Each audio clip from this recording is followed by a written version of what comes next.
US, China, Russia, North Korea, at iba pang mga malalaki at tanyag na mga bansa. Ano nga ba ang meron sila? Lahat sila ay may tapang at lakas ng loob humarap sa ibang mga bansa, lalo na sa mga sumusubok na manakop o manggulo sa kanila.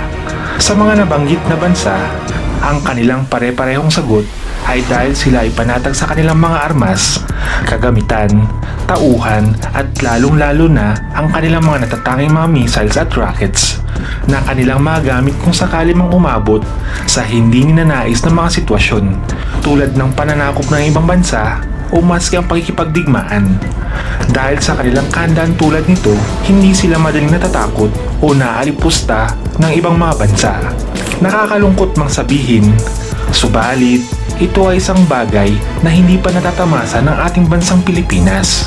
Ngunit, alam nyo ba na noong panahon ng dating Pangulong Marcos ay mayroong sinulong na proyekto patungkol sa pagpapalakas ng pambansang seguridad upang ang Pilipinas ay mas maging malakas at mapigilan ang mga nagtatangkang manakop sa ating bansa. At ito ang Santa Barbara Project. Ngunit, ano nga ba ang meron sa proyektong ito na dating isinusulong ng Presidenteng Marcos? Pamilyar ba kayo? Bakit hindi ito naging matunog sa tenga ng mga tao ngayon? At isa pa, bakit nga ba hindi itinuloy ang mga proyektong tulad nito? Tara na at ating alamin ang buong kwento nito. Pero bago tayo mag-umpisa, at kung ika-interesado sa mga kwentong gaya nito na kung saan ay makapulot ka ng mga bagong impormasyon at karunungan, ay pwede mo na rin i-like, i-subscribe at pinutin mo na rin ang maliit na kampana para lagi kang updated sa ating mga bagong videos. Umpisa na natin! Ang Santa Barbara Project o ang kinikilala bilang the Classified Missile Project of the Philippines ay binuo at sinimula ng dating Presidenteng Ferdinand Marcos noong taong 1972.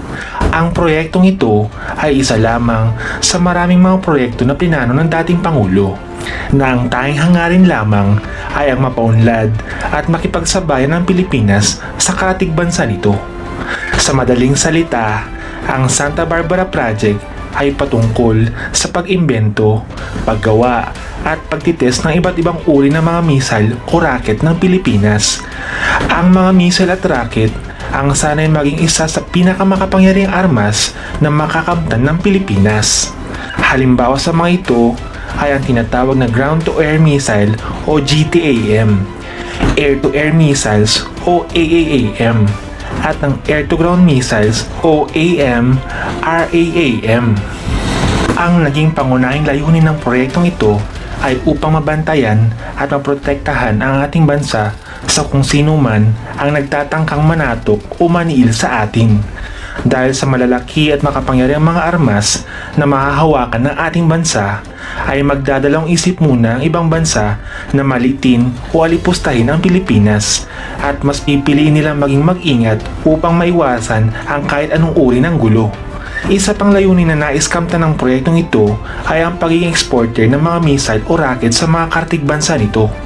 Kampante ang dating Pangulo sa magiging kalidad ng mga nasabing missiles o rockets dahil ang mga kinuha niya para sa proyekto ay hindi basta-basta lamang.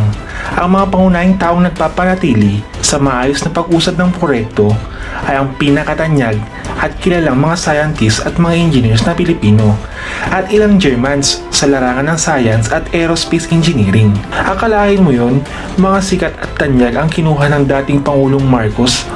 Ang galing, no? Nagsimula ang pag-test sa iba't ibang mga nagawang rockets at missiles noong 1972 hanggang 1980s. Isa sa pinakaunang nabuo noon ay ang tinatawag na Bongbong 1 missile. Ang Bongbong 1 ay isang liquid propellant rocket. Ibig sabihin nito ay mas mataas ang specific impulse o sukatan kung gaano kaepektibo ang pagpropel ng isang rocket kumpara sa mga solid rockets. Ito ay mas ligtas sapagkat maaari itong makontrol, pigilan at maski restart. Ang pinakamalayong abot ng rocket na ito ay umaabot ng 400 to 500 kilometers. Dagdag pa riyan, pinangalan ng rocket sa nag-iisang anak na lalaki ng dating Presidenteng Marcos na si Bongbong Marcos. Ang Bongbong 1 ay unang matagumpay na inilaunch noong March 12, 1972 at matagumpay ring nakuha at nakita sa West Philippine Sea. Kadalasang sa Caballo Island, isang mabatong isla na matatagpuan sa pasukan ng Manila Bay. Dito ginagawa ang pagtitesting dito. Ngunit, nagkaroon na rin naman ng 4 pang mga testing sa Fort Magsaysay noong 1975. Kung ang dating Presidenteng Ferdinand Marcos ang tatanungin kung bakit niya naisipang isulong ang ganitong klaseng proyekto, ang kanyang eksaktong mga sinabi ay, "The defense of the Philippines cannot be left to alliance with other countries. We must assume that there will be contingencies where even the United States may not be ready to come to our assistance." Tama nga naman ang punto ng dating Pangulo. Ang proyekto ay mayroong isang napakagandang layunin at makapagbibigay ito ng seguridad at proteksyon sa ating bansa nang hindi umaasa sa ibang mga kartig bansa na maaari pang manghingi ng kapalit sa kanilang proteksyon. Ngunit, bakit nga ba hindi natuloy ang proyektong ito? Bakit sa panahon ngayon ay pawang hindi man lang ito naging matunog o kaunti lamang ang mga taong nakakaalam nito? Mayroong ilang kritiko ang patuloy nagsasabi at nagpupumilit na ipatigil ang proyektong ito dahil ayon sa kanila ay ginawa at binuo lamang ang proyektong ito para lang makabuo ng nuclear weapons. Hindi naman sa masamang bagay ang pagkakaroon ng malalaki at malalakas na armas ang isang bansa. Ngunit mas pinangunahan ng mga kritiko ang kanilang mga takot na baka magsanhi ito ng mapaminsan na aksidente kung hindi mailunsad ng maayos. Naging isa sa dahilan ng kanilang takot ay baka magaya ang Pilipinas sa isa sa pinakamapaminsalang nuclear accident sa buong mundo. At ito ang Chernobyl disaster sa North Ukrainian SSR noong April 26, 1986.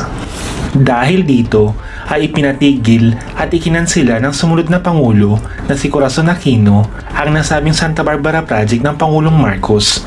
At maski sa kasalukuyan ay pinagbabawal sa Konstitusyon ng Republika ng Pilipinas ang paggamit o pag-angkin sa kahit anumang uri ng nuclear weapon sa Pilipinas. Nakakalungkot isipin na hindi nabigyan ng pagkakataon upang may sulong muli ang proyektong tulad nito nang tanging layunin lamang ay mapanatili ang seguridad at proteksyon ng Pilipinas. Lalo na sa gantong panahon na may ilang dambuhalang mga bansa ang patuloy na lumalapit sa Pilipinas at sabihing sila ay tutulong. Ngunit iba naman ang tunay na pakay. Hindi ba't nakakahinayang na patuloy ng kinalimutan ang ganitong klase ng proyekto? Kung ang Pilipinas ay may sapat na seguridad para sa sarili, mapapaisip muna ng mabuti ang ibang mga bansa sa kanilang mga balak kung sakaling ninanais nilang linlangin ang ating bansa. Sana ay muling mabuhay ang proyektong ito, lalo na't mainit-init pa rin ang usapin sa ugnayan ng China at Pilipinas. Hindi sa pagnanais na magkaroon ng gulo, ngunit mas mainam na makita ng ibang bansa na hindi lamang basta-basta ang Pilipinas. Sa ganitong paraan ay magkakaroon ng kapanatagan ng loob ang bawat Pilipino tungkol sa seguridad ng kanilang bansang sinilangan. Para sa inyo, ano ang inyong masasabi tungkol sa usaping ito? May mga katanungan at opinyon ka ba? Mag-comment lang sa baba para naman ma-share sa ating mga kadakdak. Hanggang sa muli, paalam!